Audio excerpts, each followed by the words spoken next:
Hello Animorphs fans and welcome back to the Animorphs universe. We're back with the Animorphs TV series now, and it's been a while, but I've been looking forward to getting back into it because we're on to episode 4 now and it's called On the Run. We've gotten past the invasion, or the episodes that made up the plotline for the invasion, and now we're in this sort of limbo because in the book series obviously you have the invasion and then you have book 2, The Visitor, in which we go around Chapman's house.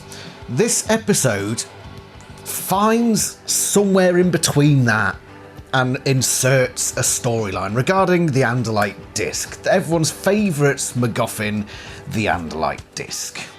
Is this episode as bad as I remembered it being? Because I've always thought of it as being an awkward diversion from the actual Animorph story. I think we've got some surprises on the way, so let's not mess about. Let's get into it. Let's look at Animorphs episode 4, On the Run. The episode starts in the mall, more specifically in Siberia, which is the cafe cum arcade thing that the Animorphs spend most of their time in. Jake has brought Homer along, no idea why, and it doesn't even seem relevant at all, apart from at one point he talks to Homer. That's about the whole reason he's there. We can get the disc and be out of there before they even know we were there. Right, Homer? We also have a first and possibly a last, although I think it might happen once later on down the line, but this is one of those weird times where we get dual monologuing, where usually you'd have somebody monologuing as if they were thinking about what happened during the course of that day, and in this one, while we're looking at Jake and Marco having a chat, we're listening to them have a dual monologue, talking about how they're talking. It is that bizarre. Checking out some new wheels for my blade, too. Did you know the cores of the new 5000 series are made of nylon? It's not nylon, it's fiberglass. No, nylon. My name is Jake, and that's Marco, the one winning the argument. He's my best friend, really. And this is kind of how it used to be. You know, hanging out together, arguing over dumb things. Yeah. For a minute there it was like old times. The only thing we cared about was skateboarding and video games. I'm perhaps being a little bit cruel on it there. It just... I mean, I get it. I get why they've got it there. I just find it a bit strange. But it's not offensive. It doesn't offend me, it being there. It's fine.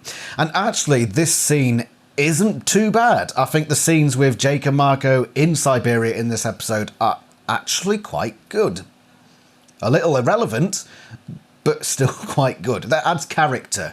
That's what it's doing here. It is adding character and keeping it relatively light-hearted. They do mention Tobias, who is absent for 99% of this episode. And Rachel and Cassie eventually asked this question too, because as we know, Tobias disappeared in the last episode. Remember at the last scene of the last episode, they're walking down the street. Tobias, Tobias, wherefore art thou? I suppose they just walked around for 5 minutes and then gave up and then just went along with their daily tasks. I mean, to be fair, they barely know him.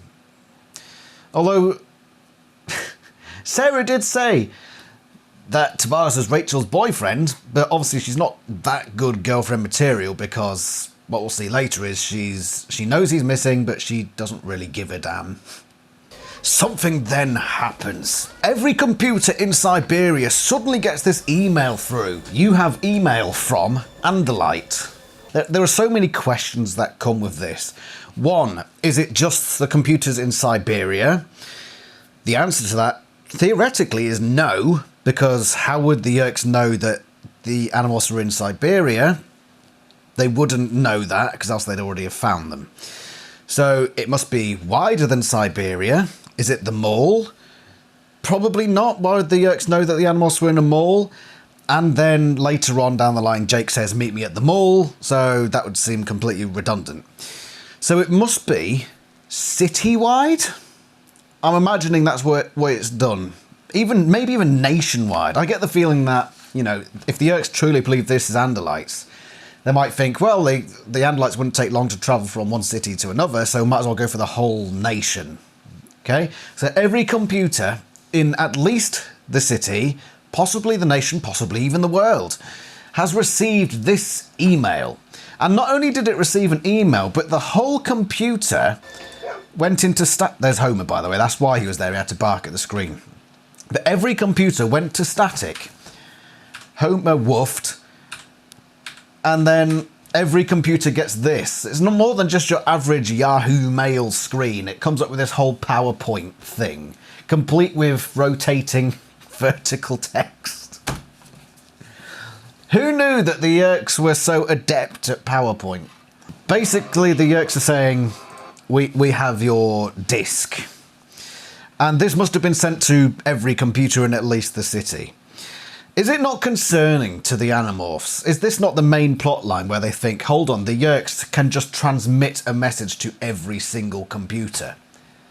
You know, people didn't select to see this. It popped up on their screen, like right in their faces.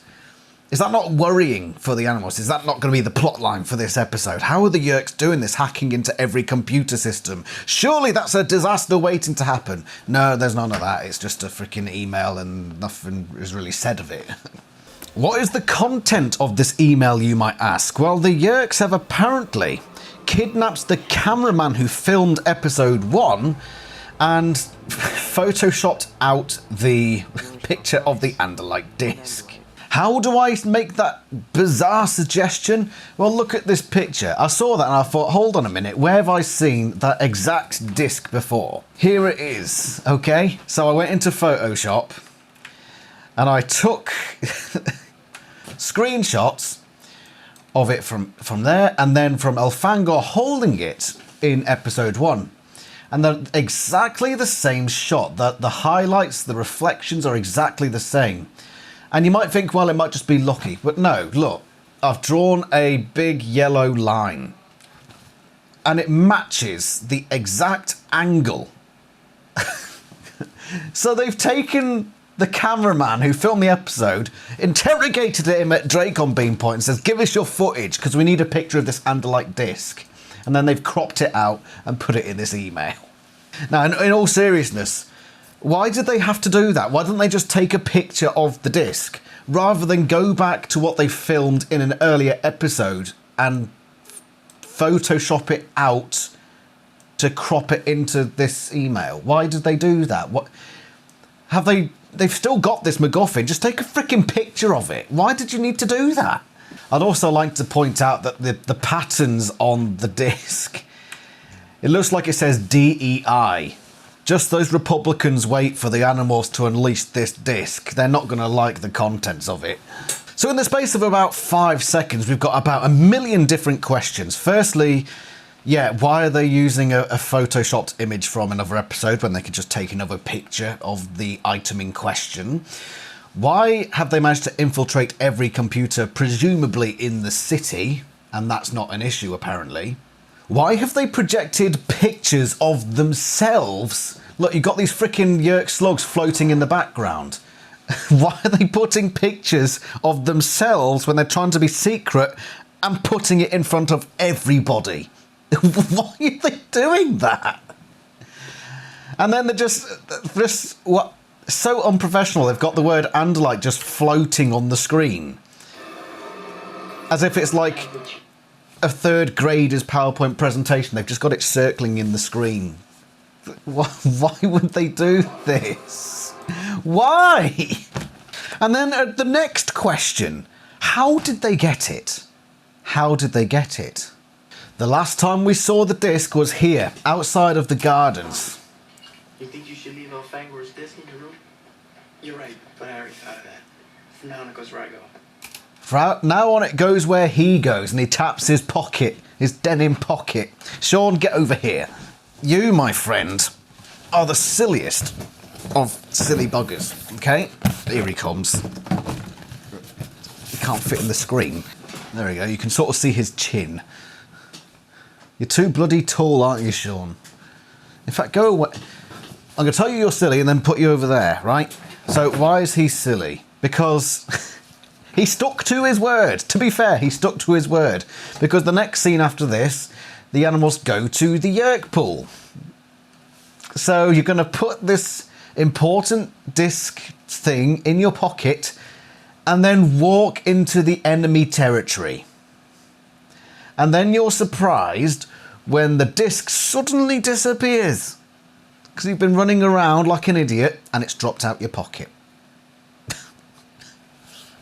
Frick. This is the first time, I mean, I know it's not technically in this episode that it happened, but Jake is really, really, really stupid in this episode. Like, unbelievably. He should have been sacked from his leader position as soon as this episode ends.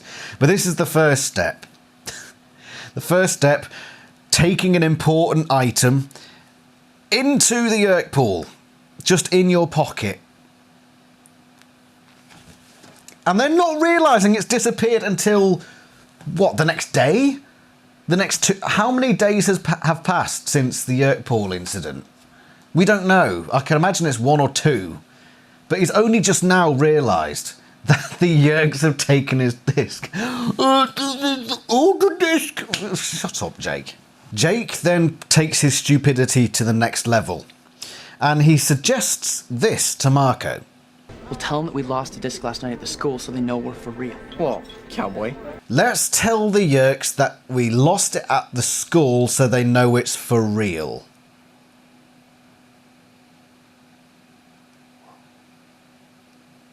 What does that achieve, Jake? What does it achieve other than actually just straightforward telling the Yerks, I'm a blithering, blundering buffoon? That's all you're doing. You're saying, you know, Yerk's your enemy right now. I am incompetent. There, have that. I mean, in a way, it might be the ultimate trick. You might, the Yerks might turn around and say, oh, we ain't got a problem, guys. Look, this guy's just admitted to being a complete dunderhead.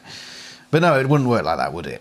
But just so they know it's real. So you want to convince the, you want to assure the Yerks that the disc is real. Why would you do that? And thirdly, you're saying, Yerks, we went through the school entrance. We were at the school. That's where I lost the item. In what way, Jake, is this a good idea? Thankfully, Marco's on hand to basically shut him up. And tell him, Jake, slap round the head. What are you thinking of, man? You want to contact them? We gotta get the disc back. Why waste time with emails? Why not just walk up and say, please put a Yerk in my ear? They then raise a good point. Why are they... if they think they're Andalites, why are they trying to broadcast this email to human computers? And they make a good point here, that the Yerks probably think that the Animorphs are trying to blend in as humans, or the Andalite bandits are trying to blend in as humans, which is actually correct. Thank God something is correct here. They think we're roaming Andalites, we're fine. If they think we're Andalites, then why are they trying to get to us through computer messages? They probably think we're trying to blend in as humans. We then get an actual pretty decent discussion about what the plan is. So Jake says, we could use this to trick the Yerks. We can, but wait, let's backtrack. The Yerk's plan is to trade one Andalite for the disc. Firstly, that's a stupid idea, because why would an Andalite make that trade? Christ knows. But, I think I do know, because they anticipate that Jake would make the decision that he attempts to do, which is to trick the Yerks. It's a double trick. Jake says, we'll trick them and we'll take the disc and we won't have to give them anything. We'll just fake them out, as he says. And that's what the Yerks apparently are trying to do. Marco turns around and says, let's just run for the hills. I want a Yerk-free day. And then we get a really good moment of Boris acting. He's great at this sort of acting that he does here. No, fake out's not the way to go. This definitely screams for blitz and run. What am I talking about? Forget it. This was supposed to be a Yerk-free day. So that comes to an end for that scene, and then we move on to see what Cassie and Rachel are up to. Rachel and Cassie are leaving the gymnasium, whereupon they bump into Melissa, who tells them that she is going to the sharing and that her father drags her along to it. This is why I say that we're sort of stuck in limbo between book 1 and book 2, because this is the start of the book 2 plotline, but we never actually delve into it apart from this moment here. It does mean that Cassie and Rachel think about the sharing and they end up going with Melissa later on. But before that, we get a moment where Rachel almost incurs the wrath of Demon Cassie. Hey, You guys want to go? No, thanks. Oh, no, it'd be great. Come on, go with me so I don't have to hang out alone. Please? Please? Okay. No, thanks. You dare defy me? It wouldn't hurt to go to one meeting just to see what it's all about. Who knows, maybe we can learn something. Fine. Sure. Great, I'll meet you outside. Notified of Melissa going to the sharing, the two girls see it as an opportunity to follow Melissa along to the sharing to see if there's anything sus going on. Because we know that there is something going on between the sharing and the Yerks, as established from the previous episodes. We then go back to Siberia with Marco and Jake, who are still discussing this email. Note how Jake says, Maybe we should forget about the disc. We can't, it's important. It's gotta be. Jake's emphasis on the importance of the Andalite disc actually makes him look very foolish later on in the episode. We will get to that. But in the meantime, here comes Tom. Smarmy Tom actually points out the whole issue of the dog, almost like he's trying to tell the director what the hell is the dog doing here, and quickly whisks him out. After speaking to Tom, Jake re-emphasises that he thinks the Andalite disc is so important that it might be able to help Tom escape the Yerk capture in some way. And so once Tom leaves and takes Homer with him, he replies to the original Yerk email with "Meet me at the mall in 1 hour." Marco rightly says Jake is insane and looks completely exasperated. Once again, Marco's actor, Boris Cabrera, just blows it out of the park. This guy is genuinely a good actor. Just his facial expressions at Jake's incompetence. It's just... he's great. Another note of Jake's stupidity as well, that he's just made this decision without consulting anybody. He says, just meet us at the mall in 1 hour. He doesn't give any other details, he just says, meet at the mall in 1 hour. So that means the Yerks, the Andalites, are positioned within an hour of the mall. So that narrows down the Yerks' search radius, doesn't it, Jake? You moron. But then what's the plan then, Jake? What is the plan? Are you just going to sort of stand at the entrance to the mall and wave them in, say, come on, Yerks? How are you going to know who the Yerks are? Well, actually, we sort of see what Jake's plan is. He's not going to simply stand at the entrance and wave them in. He's just going to plant himself in an arbitrary store and assume that the Yerks will know which store to go to. Which, conveniently, they do. But before we look at said store, we're going to cut back to Rachel and Cassie, who have gone to the sharing meeting. And at the sharing, well, we've got guest musician DJ Zombie on the old DJ set. Could they seriously not get anyone a bit more charismatic on the DJ thing up here? He looks like he's half asleep. It's like you've put Joe Biden up there. This, by the way, is a poster for the sharing that they pan into. And it's just like punkish writing. The background is some sort of trypophobia YouTube video thing going on. And then there's a picture of people lying with their heads next to each other. And it just says in writing, it's hard to read on the resolution, so I'm not going to even bother putting it on the screen for you. But I can just about make out it says, meet loads of cool people. Tuesdays at 1:30. So we know that today is Tuesday. Not that it's at all relevant. I can't read what it says at the bottom, but just rest assured it says meet loads of cool people. And you know what else is cool about this place? Take a look at this. While you've got DJ Zombie on the go, you can play yourself some chess and drink some juice. How much cooler can you get? I mean, she did say beach party. Now that sounds cool, but nothing beats sitting in this office rest break room. You've got a big model ship in the background. No, it's like a display cabinet ship. And a chessboard, and you've got your juice. I don't know what this is Rachel's holding in her hand, but I think it's a cookie in like a... It's too cool that I can't even know. I'm not cool enough. I'm not cool enough to know the jargon here. Cassie then sees a door that apparently leads to a kitchen. I mean, you've got this vent thing, like you get in the kitchen, that's sort of like angled on the wall. That looks like a sink with a tap. I can see the spigot there. Yeah, And then here's the kitchen. That's where the top members meet, the kitchen. Super cool, man.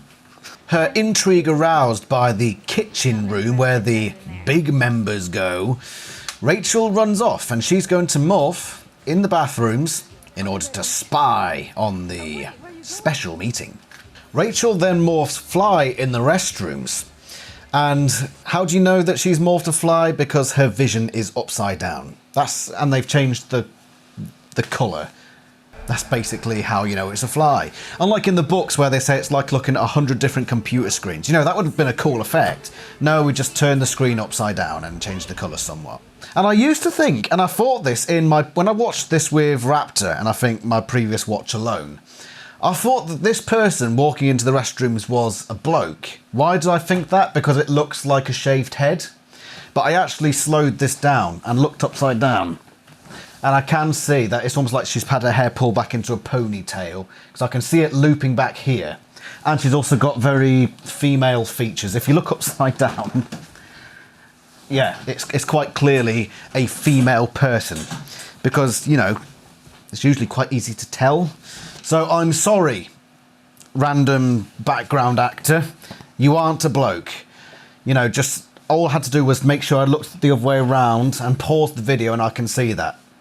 Sorry for assuming that people with shaved heads were blokes. That's my issue, not yours. We then go back to Jake and Marco, and we talked about a random store, an arbitrary store that they go to. Well, it's PJ's Pet Center. This bit's a bit strange, and I talked previously about lizards in a prior episode where the animals morphed skinks. And I said, alright, so we've got the skink morph. Note how further down the line they'll do other lizard morphs, but it won't be the skink. And this is the first such example where it's an iguana, or iguanid, in this one. But they do actually mention that it is an iguana. So part of me thinks that actually it wasn't just a mistake on the director's part, or just, you know, thinking that the viewers were stupid and that they wouldn't recognise the difference between a skink and an iguana. This was actually a deliberate move.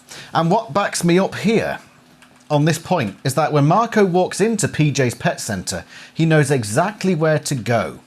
He looks around, thinking nobody's watching me, and he heads straight for the correct tank with nothing else in it and drops Jake inside. So what conclusions can we come from this? Obviously we have to come into our own because the show won't show us for whatever reason.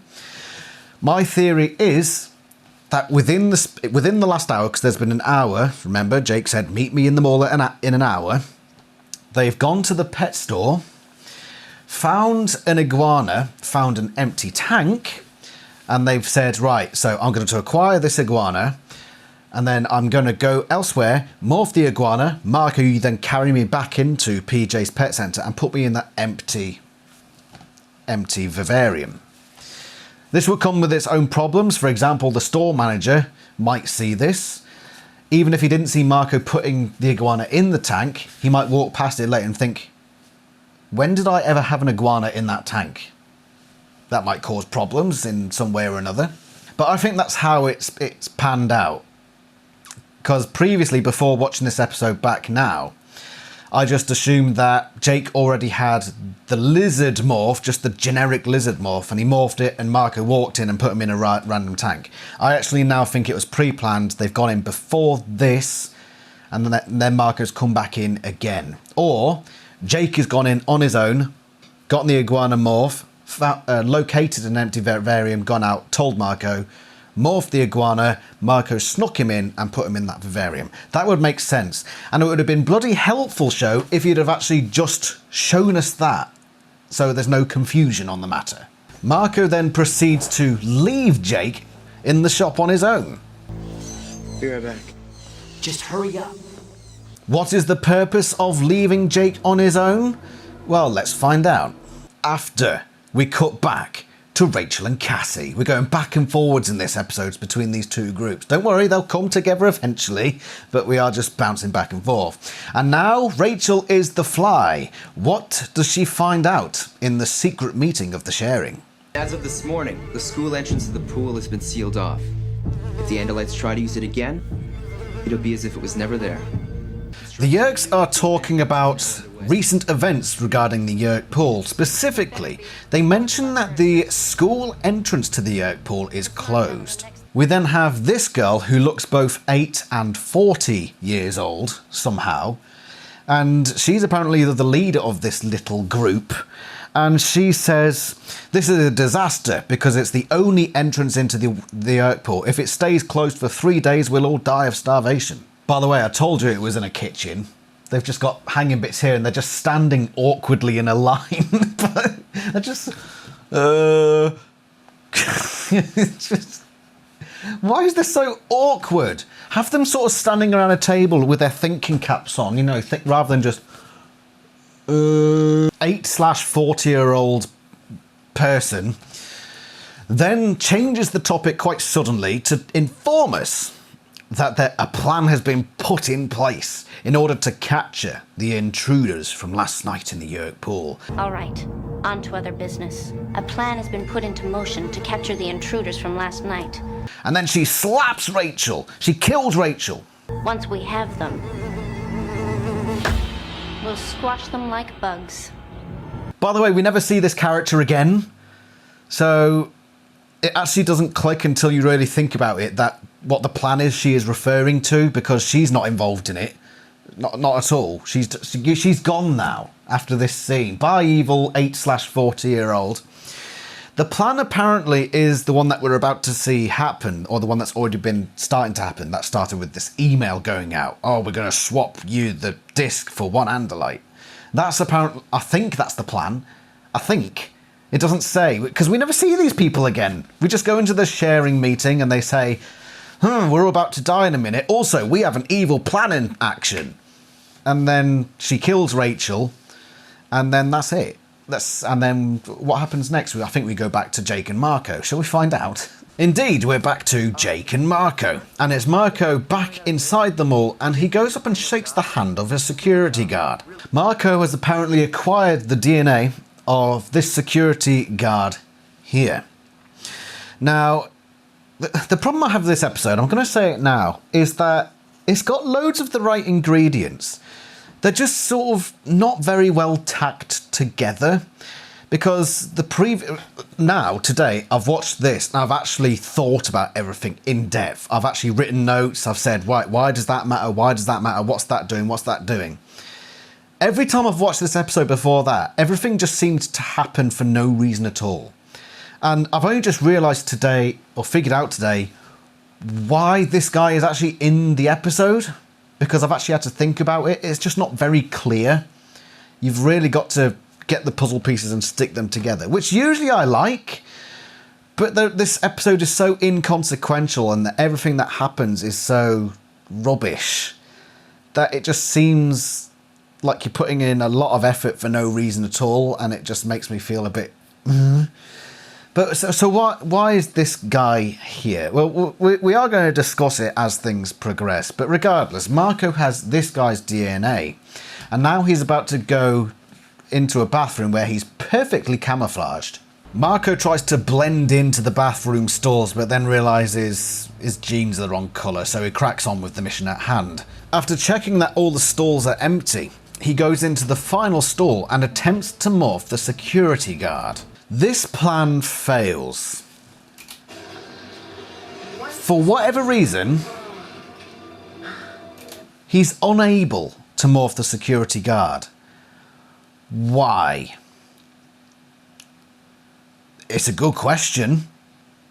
I'm still waiting for an answer.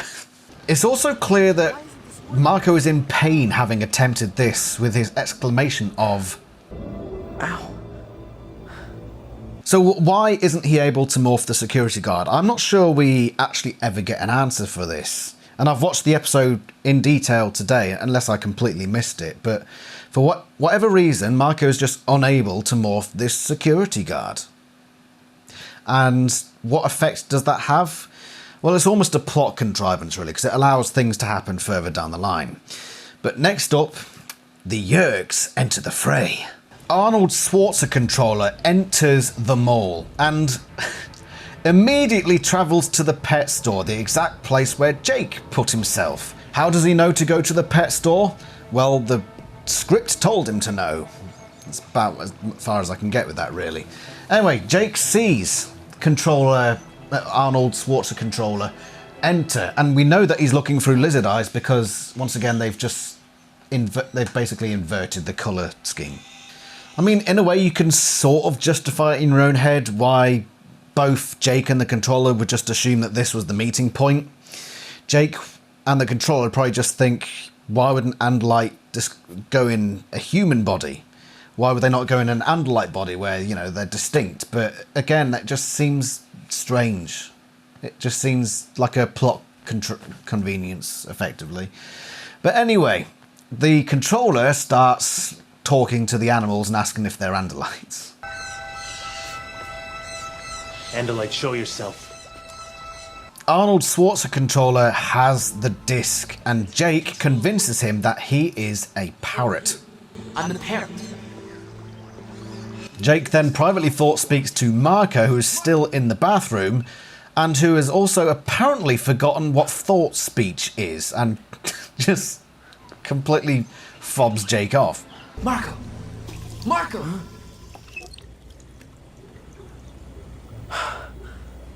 Weird. The thing I've just realised about this is Marco hears Jake calling out to him, and his response is weird. So it's one of two things. Either he's forgotten what thought speech is, or he's reacting to the fact that he couldn't change into the security guard. It's just that the director placed it so awkwardly that it sounds like he's talking about the thought speak thing. It's one of the two. Either Marco's a moron, or the director bollocked it up. Bollocked it up. Yeah, that's the scientific way they put it.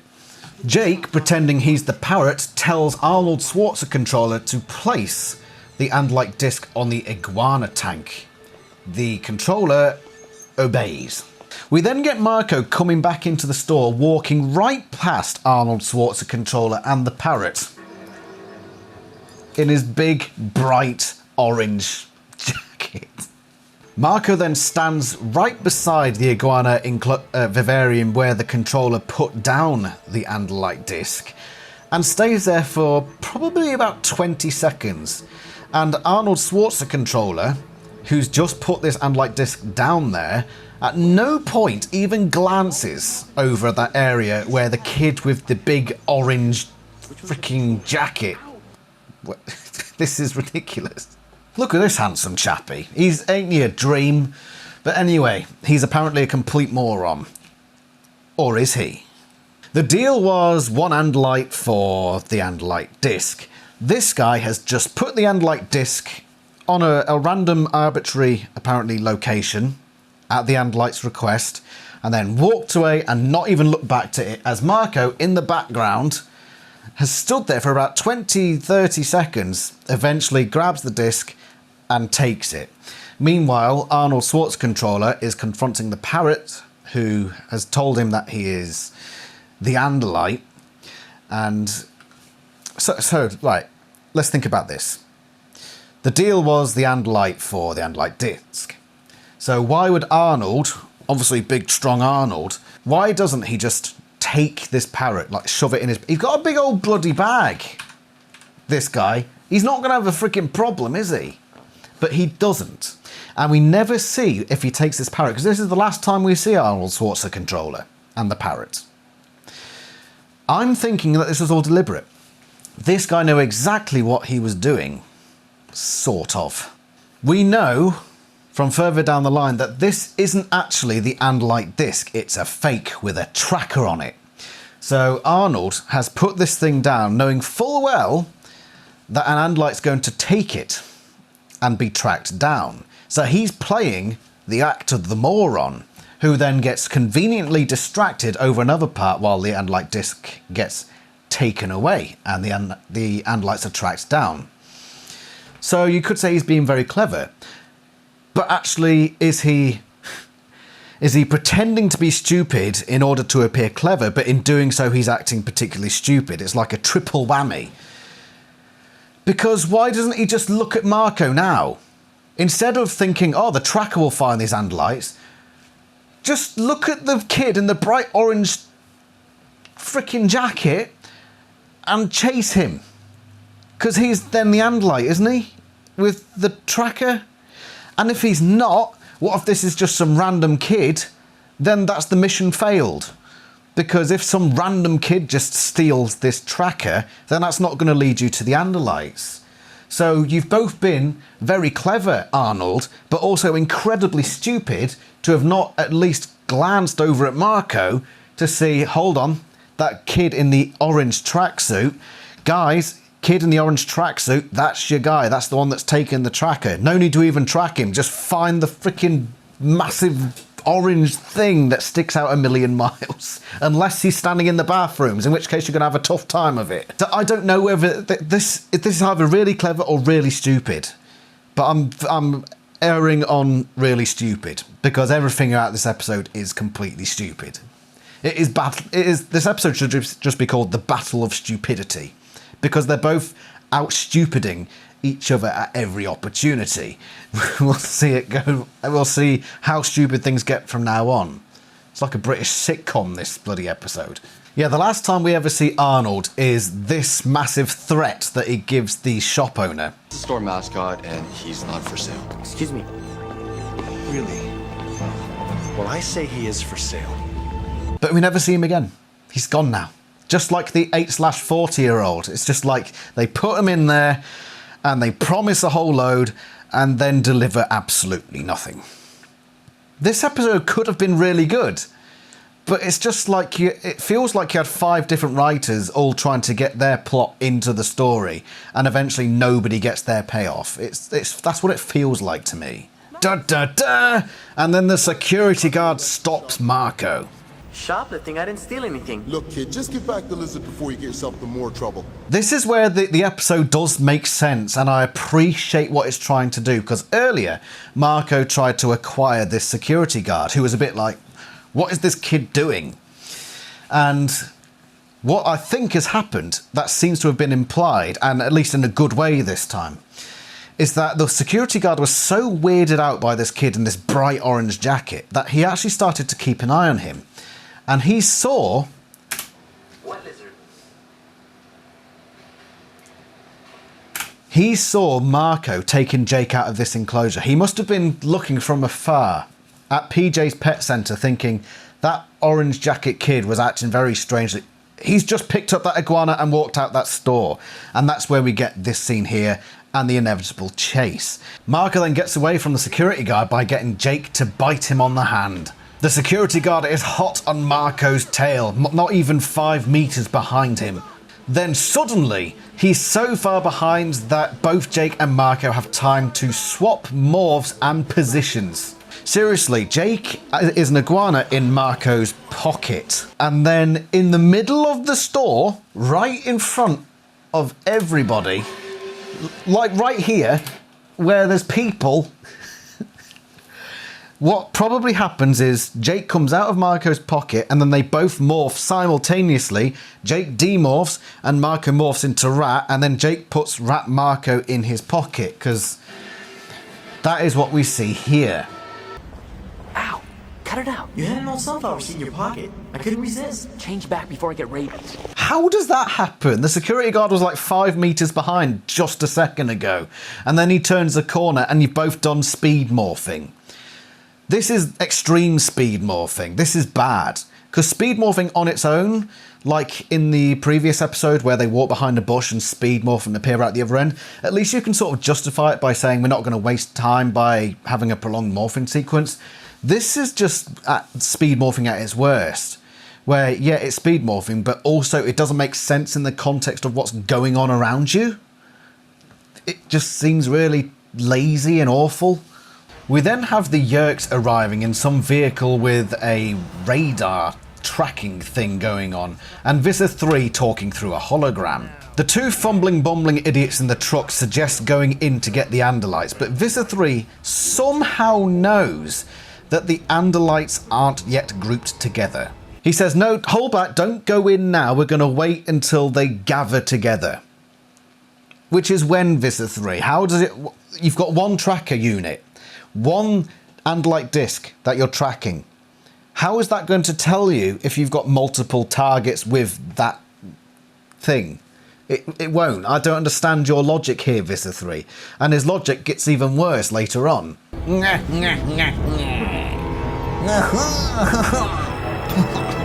We're then back with Jake and Marco, who have managed to... Well, Marco's demorphed, and they found a secluded area with which to talk. Marco then tells Jake that he no longer has the disc. He put it down just before he turned into a rat. Notice how when Jake asks him for the disc, he initially puts his hands into his pocket and looks surprised/shocked. He then goes on to explain where he left it. So if he knew where he left it, why is he doing the whole... Why is he doing that? Marco, where's the thing? Oh, it's by the bin. It's just happened. You'd remember. You wouldn't have to have the whole searching through your pockets thing, would you? Jesus. Put it this way, it doesn't inspire confidence in you. You can't keep track of where this important item is. And where does he say it is? He says he put it down before he became a rat. You know, just before he speed morphed when he was 5 meters in front of this security guard. So, where did you leave the disc? I remember. I put it down on the ground right next to some old fast food bags. Did you hear that, ladies and gentlemen? He put it on the ground next to some fast food bags. He didn't put it in anything, anywhere hidden. He just says, I put it on the ground next to some fast food bags that are next to a bin. He put the disc on the ground while he's being chased. So he didn't put it on the ground. If you're being chased, you know, you're not going to put it on the ground, and you're going to basically drop it, aren't you? You dropped it, basically, Marco. You dropped it. Who runs? Running away from the officer and then thinks, oh, hold on a minute, just put that down there. Run. You're going to do this, aren't you? Hold on, let me get my music phone. You're going to go, run. He's gone and dropped it. He's dropped it. He doesn't have time to frickin' put it on the floor.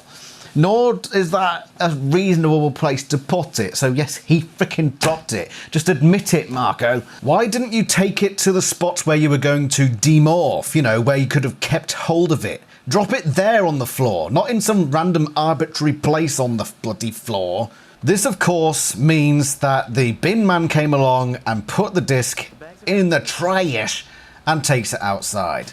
It's a hallmark of storytelling, this episode, isn't it? It's just a case of and then. And then it was in the bin, and they went and searched through the trash for it, and then they found...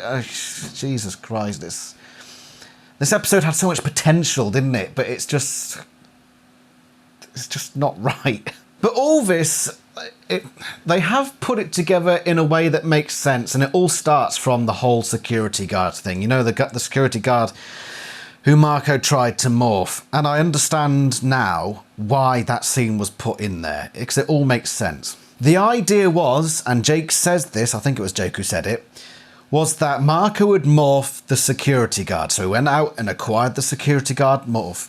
He was meant to go morph the security guard, then go into the pet store and arrest the controller. That was the plan. So they didn't have to give anything back in return. They didn't have to give an andalite to this controller, because the controller would go in there with the disc and then suddenly get arrested. Okay? That means that they'd be able to take his disc without having to give anything in return. But of course that didn't happen because Marco, for mysterious reasons, was unable to morph the security guard. What could have happened is that they take the disc and then they get tracked by the controllers. But then the episode would have been short by about 10 minutes. So they had to come up with something else. They needed a chase scene. And then they needed a scene like here, where they end up searching through the trash in order to find the andalite disc. they needed to add some stakes to this. They needed the scene of Marco in the trash compactor. So in order to add that drama, they need the Animorphs to be chased by somebody. For Marco to then drop the Andalite disc, for it to be put in the trash by the bin man, and for it to proceed from there. But they couldn't have it be Arnold Schwarzenegger controller. They couldn't have that, because then he would have seen Marco in his orange jacket and he would have identified that guy's the Andalite. So it had to be someone who wasn't a controller chasing him. So it had to be the security guard chasing Marco. You see? Now we know why the security guard is in this story, because let's face it, they didn't need the security guard in the story, except for the fact that they had to extend the episode, and hence they had to have this chase, so they needed somebody to do the chasing. They needed Marco to attempt to morph the security guard so that he would have to acquire the security guard in order to make the security guard suspicious, causing the security guard to watch Marco in the store so that he could then give chase. So that's where this episode all comes together. But because before I did this today, I never really thought about it, and everything just seemed so arbitrary and random, but I have now figured it out. I understand why everything happened the way it did, and it works. It works. It doesn't feel rewarding. It doesn't really add anything to the overall story, which is the sad part about it, because, you know, it could, if they'd have made it relevant, if it had meant anything, I'd have seen it as, you know, pretty good writing, but it just feels like a way to extend the plot. But you didn't even need this bloody episode, because this is the limbo episode between books 1 and 2. Just don't bother with it. Just don't bother. This episode is completely and utterly pointless. Just throw it all out. Just get rid of it. It doesn't need to be here. We don't need to fill 10 minutes by having this convoluted plot line going on. Just don't bother. Don't have it at all. TLDR. They made this convoluted plot with the security guard and all that stuff just so they could get a clip of Marco in the trash compactor, which didn't need to happen. So it's just been a waste of everybody's time. Anyway, we're getting too ahead of ourselves. Let's carry on with the episode, shall we? Jake and Marco follow the bin man outside, whereupon they notice that he's thrown the trash into this big container. The bin man is a bit of a dick about it. By the way, he has got a name tag, so his name is Hank. So, Hank is a bit of a knobhead, but if you've ever worked that sort of job, you know why. Just saying, I don't feel too bad about this guy, you know. He's doing his work, it's an awful job, and you get some tit-headed teenagers coming up to you saying, oh, actually, I didn't want to throw something out. What are you going to do, freaking go through it all again? No, let them do it. Good on you, Hank. Jake says that they have a problem looking down at these many, many litter bags. But the thing is, they've just followed this guy outside as he's taking the trash out. So it's going to be one on the top layer. Just take off the top layer ones and you're fine. But no, this is where Jake displays his first leadership ability, delegation. Jake stands guard while Marco sits inside the trash container and sorts through it trying to find this disc. This is also where we discover that the guard thing was Marco's idea. Not that that really matters. Morph into a guard. Whose idea was that? That was your idea. Oh. Jake then misreads the script, apparently. We can find it. Listen, I'm hungry. Can I get you something? We can find it. Listen, I'm hungry. But Jake, you're not helping him. What do you mean we can find it? You just said it. Go back a bit. Jake. We have a problem. We? So not only is Jake now giving himself credit for trying to find it, but he's also just about to abandon post because he's hungry. Because he's hungry. Remember at the start of this episode where I made a note of how much emphasis Jake put on the importance of this Andalite disc? Do you remember that? Maybe we should forget about the disc. We can't. It's important. It's gotta be. Well, now look at this scene where he's delegated Marco to do the searching for this Andalite disc, and Jake takes his position as guard. And then he gets a bit hungry, and so he completely abandons his post. Does it really seem that Jake is that bothered about this Andalite disc at this point? No, it doesn't, does it? We then get what is... Yeah, it is an amusing scene of Marco going into the trash compactor. Of course, we never see how he gets out of this situation, but the situation alone is amusing, and so are his reactions. Boris always does a cracking job with his reactions, whatever the situation, so I'm alright with this scene. We came a long, convoluted way to get to it, and we never actually saw how it resolved, but at least Boris Cabrera made the most of it. So there's that.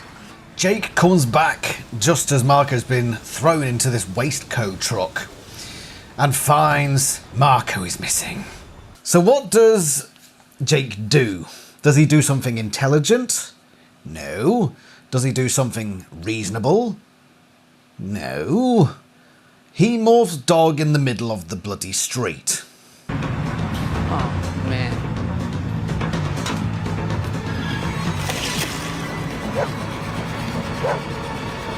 I mean, what's he even going to do when he catches up to this thing? How is he going to jump into the back of it? Is he going to tell the guy in the truck? I mean, maybe, but you'd have to demorph before that happens. So you might as well just walk, because it's not going to go very... What is happening? The amount of times they've just speed morphed in public view in broad daylight or mole light is ridiculous. How have they not been caught yet? Meanwhile, back at the sharing, Cassie has taken a firm interest in the ship in the display box. We'll point out that it's a Royal Navy ship, the greatest navy in the world, or at least it was. And then we just let the Americans get the better of us. You've got big ships, America, okay? But it's probably a compensation for something. Just saying. There really isn't much point to this scene. It's just Cassie and Rachel leaving. I mean, Tom makes an appearance, but nothing of importance is said. The only reason for the scene seems to be proving that Rachel isn't in fact dead. Because you remember the last time we saw her, freaking 8/40-year-old slapped a fly, and we were meant to believe that that was Rachel. But no, there she is. So she is alive. So that was pointless. What's supposed to happen? The people watching are supposed to get to this scene, and they'll just think, "Where's Rachel? Rachel's dead? Rachel's dead!" And then they see Rachel. Oh, God, she's alive! Thank God for that. This scene totally worth it. This plot totally worth it. That's what this scene is for, just to prove that that thing's not dead. I mean, that seems to be the whole. What again? It's like the other scenario, so the Jake and Marco thing, where you build up this thing that's happening, and then it's just like you've come to the end of it, and you're like, oh, so we didn't even need to go through that at all. That's what this episode basically is at this point. Stuff happens, it didn't need to happen, and we reset everything. It's like a Simpsons episode. You come to the end of the episode, the next episode is as if the episode never happened. That's what it's like. It's not supposed to be that way. We go to the next scene now, and hopefully something actually comes of this one. So we've got weird haircut lady and guy, and they're talking to Vista 3 again, and they say, the tracking device is now back at the mall, implying obviously that Mark has escaped this truck and they've gone back to the mall. And Vista 3 assumes that this means the Andalites have gathered, and now it's time to attack. The tracking device. It's back at the mall, sir. The Andalites must be gathered. Go. Okay. How do we come to that conclusion? What logic from step A to step B? I can't see it. Vista 3. If you're assuming that because they've gone back to the mall, they've gathered, then yeah, the assumption there is the Andalites hang out at the mall. Why would Andalites hang out at the mall? unless they were humans. So why isn't Vista 3 turning around and saying perhaps they're humans? Well, of course not, but I don't know this episode's gone right off a cliff. Hey, what's the next scene? Oh, we're back in Siberia. Let's take a look at what happens here. In Siberia, the team reunites. So Cassie and Rachel have, I assume, gone straight from the sharing meeting to the mall. Although we're not giving context for time, so it could be several hours later, it could be 20 minutes later. But I suppose I suppose it doesn't matter. I'm just going to assume it's near the end of the day because hold on a minute. Okay, so we're at the mall. No, we're not at the mall, we're at the school. And you remember the sharing meeting? You remember this? It says Tuesdays at, I'm assuming that's 1:30. So, are the Animorphs skipping school? I thought they were straight-A students. How could they possibly skip school to go to a club? A club? A club? Tuesday, that does say 1:30. That's so Tuesdays. That's school time. So what? I don't know. In America, do the schools empty at 12 o'clock? I mean, it would make sense considering the relative intelligence between Brits and Americans that you'd spend half the amount of time at school. But I didn't know that was the case. Is this how it works? So it is the same day that Rachel and Cassie finish school, then go to the sharing, and then I assume they go from that to the mall. So this is all happening at, what, like late afternoon? Anyway, why have I gone on this tangent? It seems completely arbitrary. Let's get back to the topic at hand. Rachel and Cassie inform Jake and Marco about what they learned at the sharing. That being the normal information, or the information to expect. So things like they need to go to the Yurt Ball every 3 days. The sharing is the front organisation where a select group meets in secret, and the rest of the sharing meeting is like a recruitment event. So that's what the information they share. They also say that they don't know anything about Tobias, so nobody has still seen him. They mention nothing about the fact that the only Yurt Pool entrance is closed. Now this is something I want to go back to, because this is something I neglected to talk about earlier. So, and I think it's relevant now that they're all discussing it, that we should discuss it.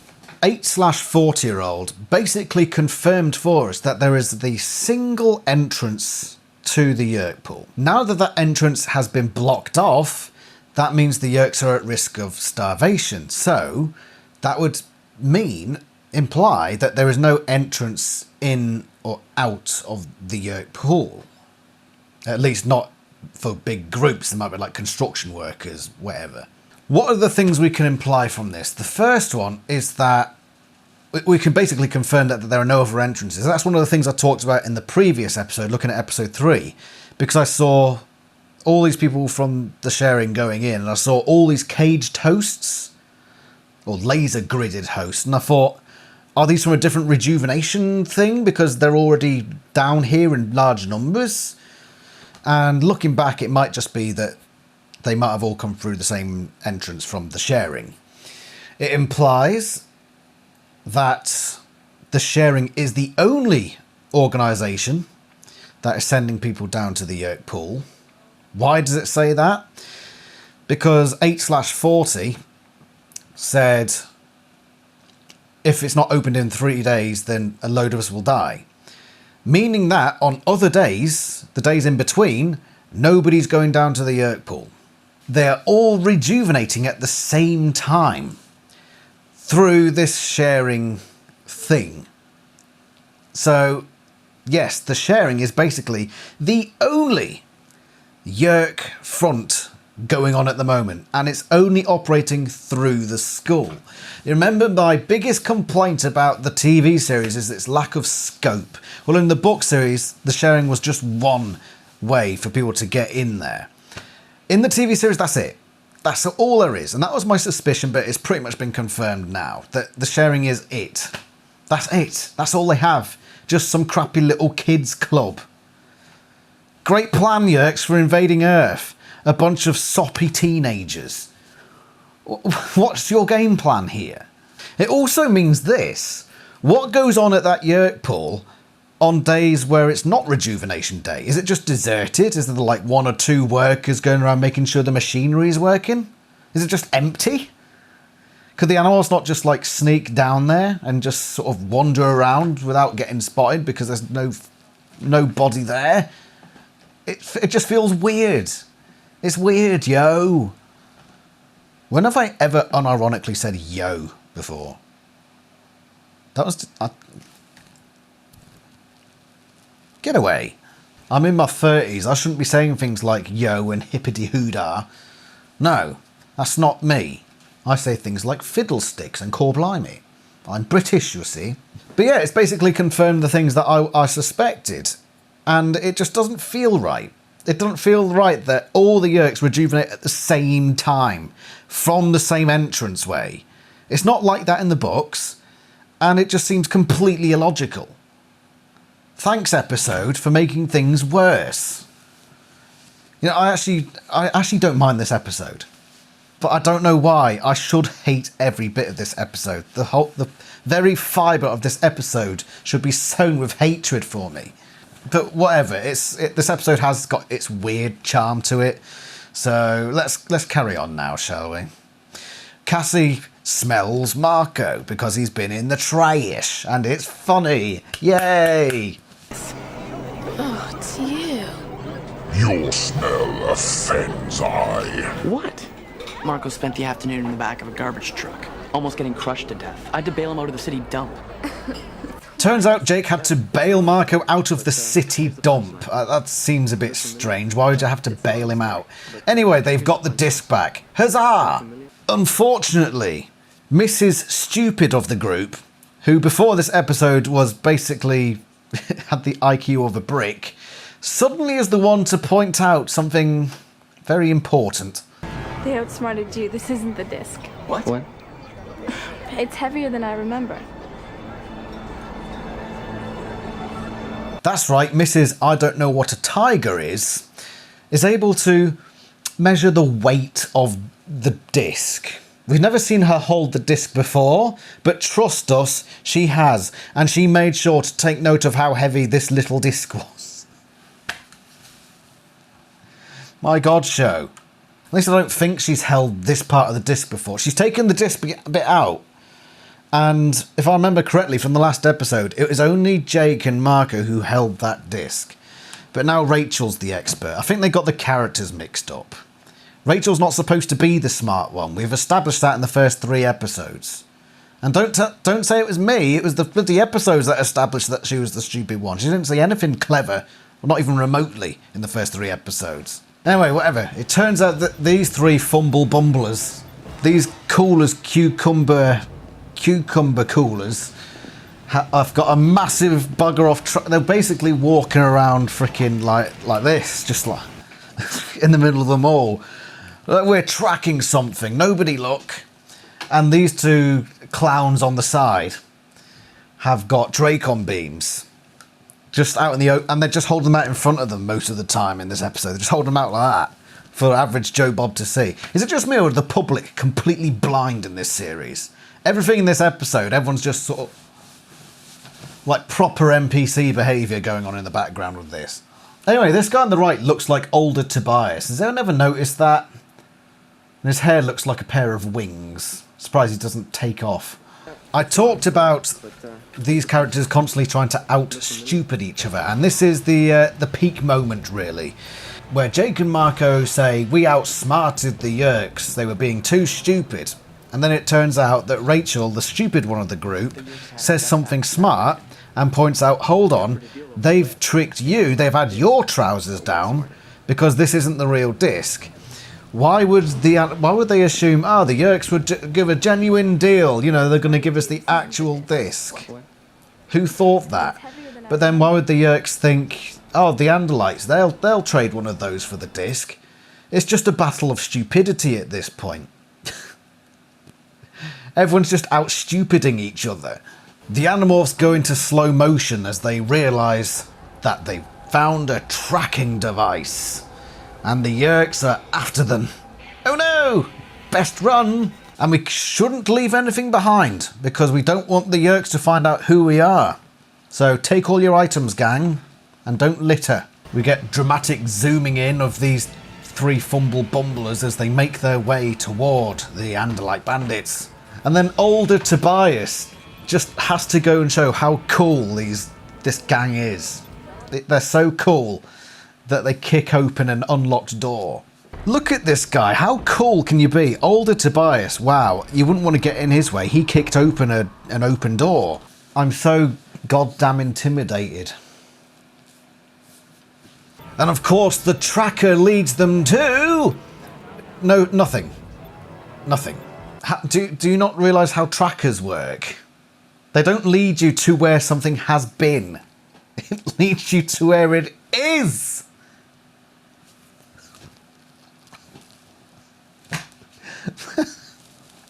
Do I need to explain this? Why would it lead them there? Why would it lead them there? They've gone. Also, you remember that thing, Animorphs, when I said, you know, take your things with you? You've left Marco's massive orange jacket and this bag and a VHS tape. But most importantly, you've left Marco's jacket. You've left behind a piece of your own bloody clothing. See what I mean by the out-stupiding each other? Has he got? Because if that coat has got a freaking label on it with his name on it, like, you know, every kid used to do, then they're screwed. It's over. It's done.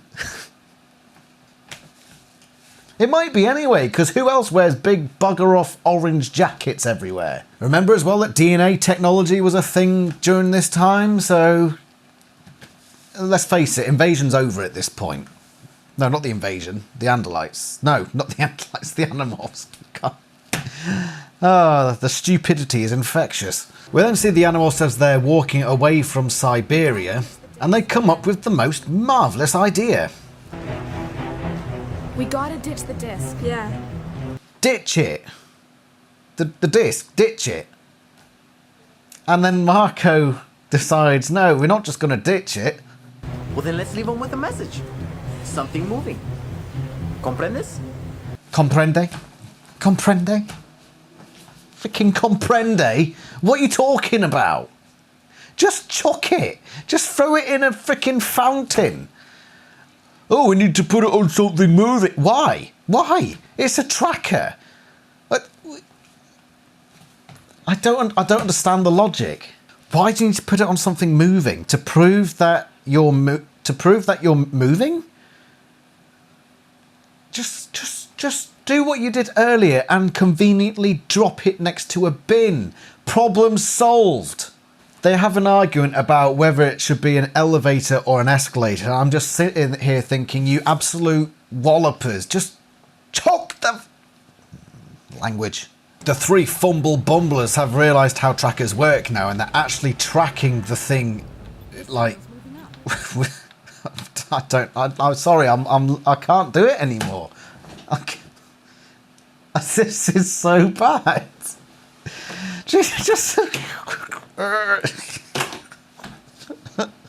walking around in broad daylight with this alien technology. This episode, man, it's killing me. The controllers then say it's moving up, and then it's moving down because the Animorphs have put it on an elevator. The controllers then find the elevator, and she says, "They're ours, yahar." And I'm not sure if you noticed this, but these 2 fumble bumblers in the background, these are meant to be Dracon beams that are and there's people walking around, and they're pointing alien weapons at an elevator. And nobody bats an eye. Where's security guard when you need him? He was around earlier. Nobody turns around and says, what's all this about? I mean, they got an email earlier the other day from this mysterious Yeerk thing regarding Andalites. And now they're seeing this stuff going on. They're not being very secretive today, are they, the Yeerks? They've just given up on that.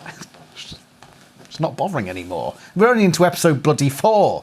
Show some patience, Yeerks. Of course, then the Animorphs just had to waste time putting the disc in this mutant beast cutout. Again, I ask why. Why? If you're being chased by the Yeerks, then you don't want to be wasting time attaching that to that, do you? This is an existential threat. Not just to you, but to the planet. And you're going to dither around like a pair of dicks. A quadruple of dicks. So, weird Yeerk people are sad because their plan didn't work. Apparently the Yeerks just hoped that the Andalites would fall for this trick. Again, raising that level of stupidity. Oh, the Andalites will fall for this one. I think this is the last level of stupidity we hit now. We've come to the conclusion. So the level of stupidity is ramped up, and this is where we finally relax the stupidity meter. And we're at pretty much the end of the episode now. Thank God. We then have the final scene where the Animorphs are walking away, and for whatever reason the director just wants to linger on a ball and a baseball glove. You say a couple of words to each other. Why? Why? What do those mean? What's the ball? Why? Is it because the Animorphs aren't playing ball games no more? They don't have time for silly things like that. Well, it bloody well seems like it from this episode. You say a couple of words to each other and you have a whole plan worked out. Yeah, how do you do that? Well, we could explain it to you, but you probably wouldn't get it. We wouldn't get it. It's a guy thing. Yes, Marco, of course. Women cannot comprehend simple knowledge. It's a guy thing. Nice comeback, Cassie. You really got them good with that comeback there, didn't you? See, what Rachel there, just like... They say, oh, you came up with a plan. And Marco and Jake say, we can't, you're girls, you can't come up with plans. And Rachel and Cassie just sort of... Don't say... They just go, ha ha ha, and then carry on walking. Are you serious? Rachel in the book series would come up... I mean, even Cassie would say something in return. They wouldn't just go, carry on walking. Awkward. No, that... God, this episode was rubbish, and it just ends... Well, no, there's more to come. There's more to come. We finally come to the conclusion that we wanted for this whole thing, that the wheels on the skateboards were actually nylon. Again, not relevant to anything at all, but neither is anything in this episode, really. But anyway, last shot of the episode, there's our boy. Tobias. I heard that.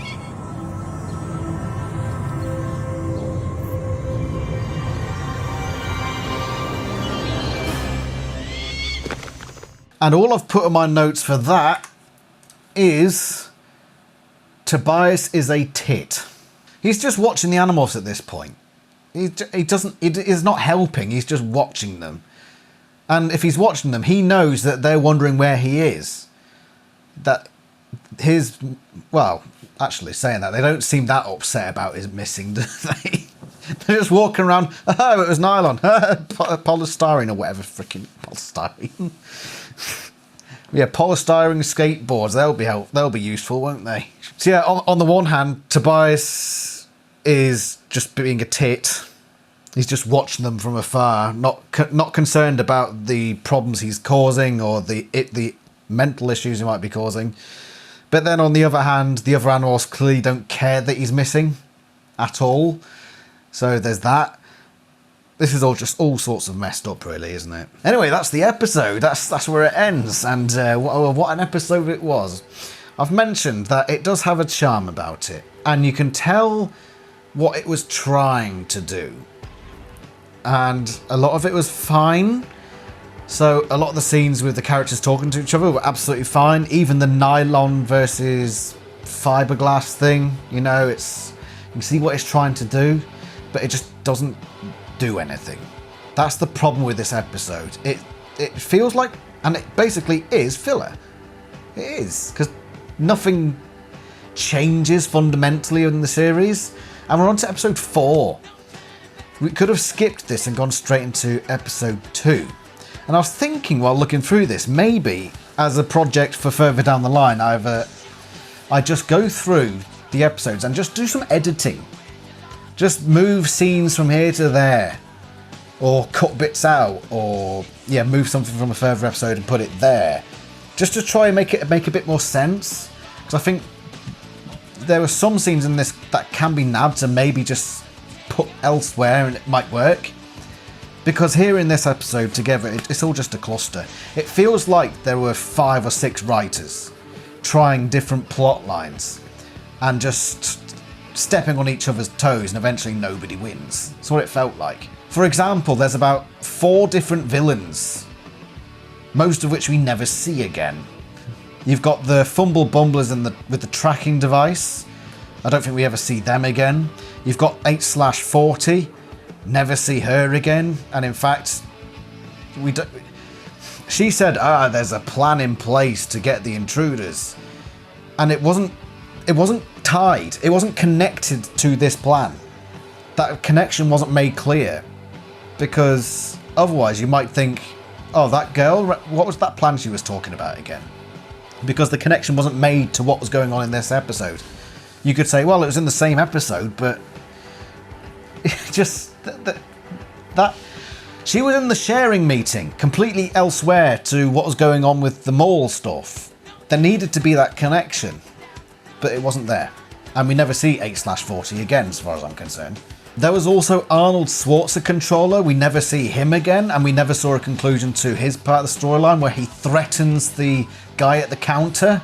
That was never, we don't know if he beat him up. He might have done. He might have just completely laid into him. Or the freaking guy behind the counter could have pulled out a gun and shot him dead. Or he could have stolen the parrot. We don't know. It was as if the writer for that part got kicked off the job, and yet his script remained in the thing. It's like, you see what I mean? Yeah, it feels like a hodgepodge of ideas that nothing ever paid off. We did learn about how the 3-day Kandrona process worked, but quite frankly, in the book series, I mean, I know it was convenient to the plot, but basically, Elfangor info dumped that into Tobias. So, I suppose in a way, this is where I have to give the show credit though. It tried. Because in the books, that is a bit of a rubbish thing. How do we figure out that every 3 days they feed from the Kandrona? In the book it was, by the way guys, Elfangor implanted memories in my head and that's what that says. Which is just a bit crap.